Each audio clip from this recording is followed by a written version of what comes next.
Ia lahir di Pangandaran 15 Januari 1965. Pendidikan terakhirnya yaitu tidak tamat SMA. Ia pernah menjadi mantan Menteri Kelautan dan Perikanan dari Kabinet Kerja 2014 sampai 2019. Ia merintis bisnis di bidang perikanan, kemudian mendirikan sebuah maskapai penerbangan.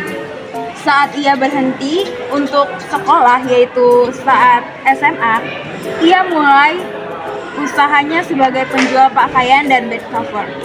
Kemudian ia melihat kota Pangandaran sebagai penghasil ikan. Setelah itu, ia memanfaatkan peluang tersebut untuk beralih ke bisnis perikanan. Dengan modal 750.000, Susi membeli ikan dan menjualnya ke beberapa restoran. Setelah sempat surut, akhirnya Susi berhasil menguasai bisnis pelelangan ikan di Pangandaran. Kemudian ia merambah bisnisnya ke ekspor ikan dan lobster. Uniknya, ia membeli sebuah pesawat dengan pinjaman dari bank. Nah, hal itu dilakukan agar proses pengiriman ikan bisa berjalan dengan efektif.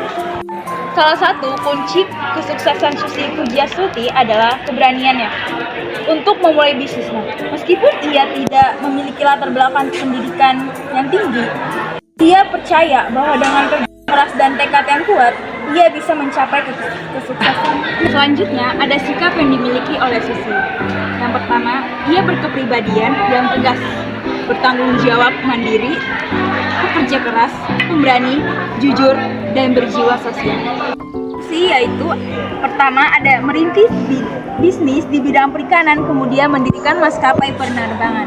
Yang kedua ada menguasai bisnis pelelangan ikan di Pangandaran. Yang ketiga memiliki bisnis ekspor ikan dan lobster. Sikap yang dimiliki wirausaha tersebut yang sama dengan kami.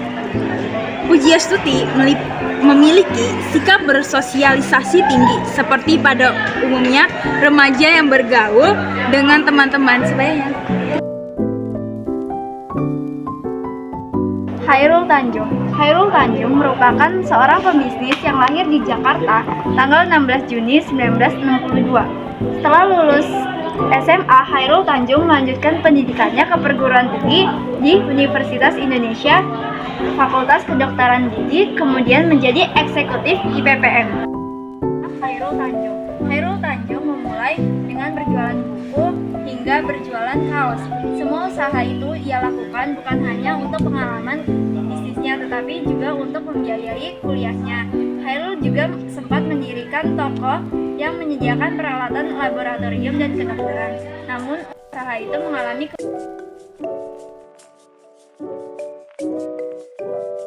usaha Khairul Tanjung. Khairul memulai dengan berjualan buku hingga berjualan kaos. Semua usaha yang ia lakukan bukan hanya untuk pengalaman bisnisnya, tetapi juga untuk membiayai kuliahnya. Khairul sempat mendirikan toko peralatan laboratorium dan kedokteran, namun usaha itu bangkrut. Meskipun begitu, Khairul tidak menyerah. Ia dan ketiga temannya mendirikan usaha ekspor sepatu anak yang diberi nama PT Pariarti Sindu Tama. Khairul juga memfokuskan bisnisnya di bidang multimedia. Khairul adalah sosok pembisnis dengan semangat dan komitmen yang tinggi. Menurutnya, seorang pembisnis harus memiliki target dan tidak mudah menyerah. Kedua prinsip itu menjadi pegangan Khairul Tanjung. Berhasilan menurut Khairul Tanjung.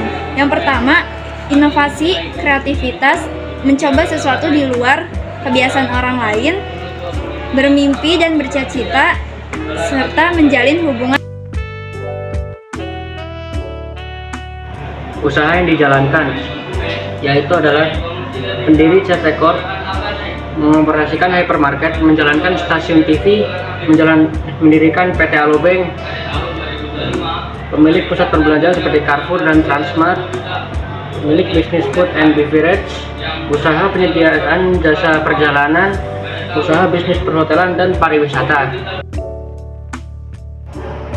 Sikap yang dimiliki wirausaha yang sama dengan kita. Khairul Tanjung memiliki sifat yang tidak putus asa. Para pelajar sama seperti kita, para pelajar yang pantang menyerah untuk mendapat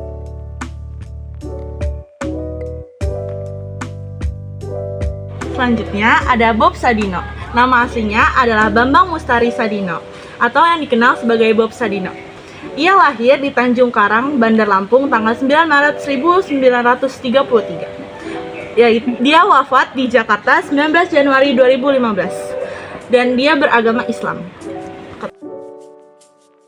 Wirausaha Bob Sadino, ia memelihara ayam sehingga ia memunculkan idenya untuk memiliki usaha ternak ayam. Peluang bisnis yang dimiliki oleh Bob Sadino menghasilkan temuan baru bagi dirinya, yaitu mampu memberikan pembedaan antara ukuran telur ayam lokal dan yang mana ukurannya lebih kecil dibanding telur ayam yang ada di luar negeri. Bob mengembangkan bisnisnya melalui bisnis sayuran. Bob Sadino kembali melihat peluang yang ada di dalam bisnisnya untuk mengembangkan sayur mayur dan buah-buahan luar negeri yang belum ada di Indonesia.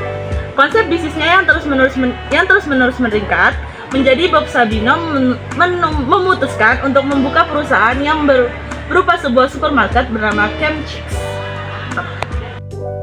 Bob Sadino memilih untuk bekerja sebagai karyawan di Unilever hingga beberapa tahun sebelum dirinya singgah dan bekerja di luar negeri. Saat tinggal di Belanda, Bob Sadino bekerja di perusahaan pelayaran Jakarta, di kota Amsterdam, dan di Jerman. Dengan menggunakan gajinya hasil bekerja saat di Eropa dan menggunakan warisan orang tuanya, Bob Sadino membeli 2 buah mobil Mercedes dan memulai usahanya dengan membuka sewa mobil. Bob Sadino sendiri ia menjadi supirnya. Beliau memutuskan untuk menjadi kuli bangunan. Pikirnya hal tersebut digunakan untuk mencukupi kehidupan dirinya dan keluarganya. Hasil Bob Sadino, ia menghadapi banyak masalah dan rintangan. Bob tetap teguh dengan bisnisnya dan tak pernah putus asa. Bob juga pandai membaca peluang, berani mengambil langkah besar, dan tidak mengutamakan gengsinya. Usaha yang dijalankan. Usaha Bob Sadino dimulai dari menjual telur ayam kampung secara door to door. Dari usaha rintisan tersebut, Bob Sadino berhasil menuntaskan sejumlah usaha besar, yaitu Chemchicks, Chemfood, dan Chemfarm. Berbagai ulasan menyebutnya betapa gigihnya Bob Sadino menjalankan bisnisnya.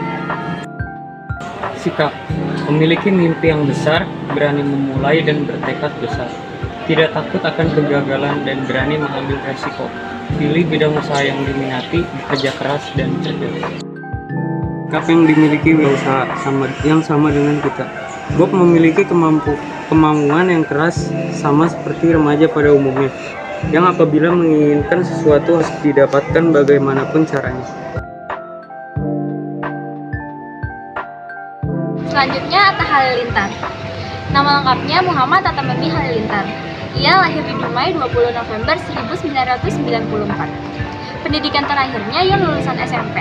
Sekarang ia menjadi seorang YouTuber dan pebisnis di bidang fashion dan kuliner. Pada usia 11 tahun, Atta mengarahkan bisnisnya ke penjualan nomor perdana. Bisnis tersebut kemudian berkembang, sampai Atta memiliki konter miliknya sendiri. Lalu, ia berhasil dalam bisnis kartu tersebut. Atta kemudian mencoba bisnis baru, yaitu penjualan kendaraan bekas. Tak hanya itu, Atta juga telah menggeluti bisnis ponsel Cina. Awalnya, ia membuka gerai pertamanya di Lebak Bulus, Jakarta Selatan. Aspek penunjang keberhasilan. Atta Halilintar mengaku bekerja keras dan berdoa kepada Sang Pencipta. Kerap ia jadikan tuntunan dalam menjalankan apapun, termasuk berbisnis. Keduanya harus sejalan.